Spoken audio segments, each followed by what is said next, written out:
So yes and no is the answer.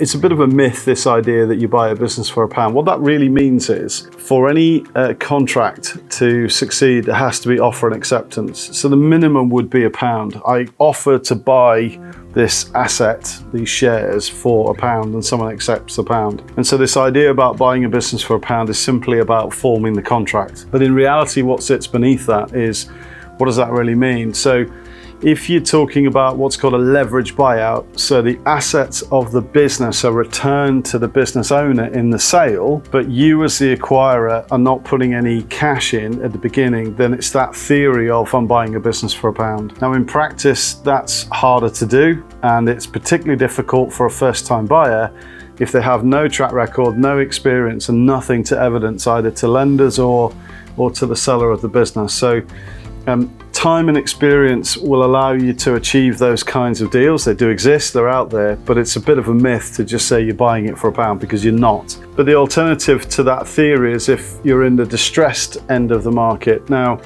distressed businesses come with a whole plethora of problems: unhappy customers, unhappy staff, unhappy suppliers normally. And again, it can be attractive to think that you can buy a business for £1. The theory being you're limiting your risk in that transaction. But the biggest risk in that sort of scenario is your reputation, because even if you buy the business for £1 and you've limited your cash input, what you're risking is your time and your reputation, because if the business subsequently fails, you've lost both of those, even if you've not put any cash into the deal. So think long and hard before you start getting attracted by the idea, the blandishments of buying a business for £1. There's a lot more to it, and you need to get really good advice to know whether that's the right track for you to take.